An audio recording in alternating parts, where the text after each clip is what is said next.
Hello and welcome to Biography Plus. Today, we explore a lesser-known chapter of medieval European history, the entangled threads of war, faith, and the trade in human lives in the 14th and 15th centuries.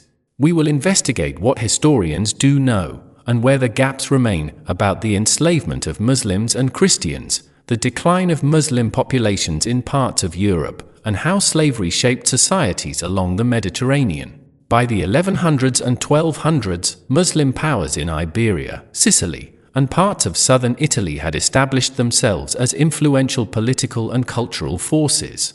But by the 14th and 15th centuries, many of these regions had begun experiencing Christian reconquista in Iberia, wars, epidemics, and internal political shifts that eroded Muslim political power and population. At the same time, the Mediterranean world was a hub of commerce, not just of goods, but sadly also of people. Coastal raids, piracies, border skirmishes, and conflicts between Christian and Muslim polities produced captives who could be enslaved, ransomed, or traded. Italian maritime republics such as Genoa and Venice played central roles in the Mediterranean slave trade. They controlled ports on the Black Sea and in the eastern Mediterranean, where slaves were procured through war, piracy, or trade. Wikipedia +1. There were markets in cities like Barcelona, Valencia, Sicily, and southern Italy where slaves were sold to wealthy households, used in labor-intensive tasks, in agriculture, or aboard ships as rowers. Wikipedia on IPFS +1. While many slaves came from Slavic or pagan Eastern European regions, some were North Africans or Muslims from border areas, particularly during periods of conflict.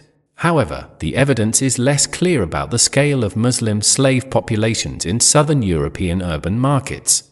The sources are often fragmented. The life of a slave in this period varied greatly depending on origin, religion, and the owner's wealth. Some common forms of labor included a domestic service, housework, caring for children, cooking and cleaning, agricultural or rural labor, especially in plantations or vineyards under Italian or Spanish rule, maritime service, such as manning ships, rowing galleys, or performing labor at docks, hard labor like mining, quarry work, or other physically demanding tasks. Conditions could be brutal, forced labor, lack of legal rights, sometimes forced religious conversion, separation from families. Freedom was possible in some cases, through manumission, ransom, or conversion, but far from guaranteed. Historians agree that Muslim presence in many parts of southern Europe declined due to reconquest, migration, and assimilation.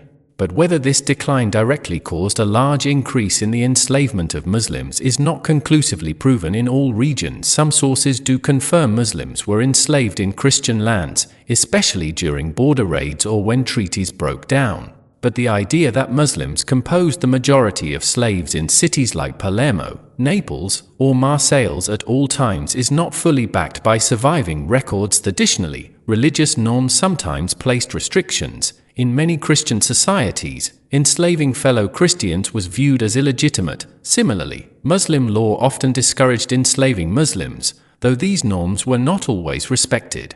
The trade in enslaved people in this era had several lasting effects. It reinforced religious and cultural divisions and fears between Christian and Muslim populations. It created economic dependencies on slave labor in certain sectors. It contributed to migration and demographic shifts, including displacement of Muslim communities, the psychological and social impacts, loss of freedom, identity, forced religious conversion in some cases, and family separations. In conclusion, the story you presented, that in the 14th and 15th centuries, as Muslim political power and population declined in parts of Europe, there was an increase in enslavement of Muslims by Christians in coastal Mediterranean cities, contains elements of truth. There were indeed captives, slave markets, war raids, and use of slaves in many sectors, but the historical record does not fully support every detail, numbers, scale, specific cities, or the idea that Muslim enslavement was always the major form of slavery in those places are not universally confirmed. History is messy. The gaps in records, biases in sources, and regional variation make it hard to draw sweeping conclusions. But by piecing together what we do know, we can gain a richer, more nuanced understanding of a difficult past. Thank you for watching Biography Plus. If you enjoyed this video, please like, share, and subscribe, and let us know in the comments what other historical stories you'd like us to investigate.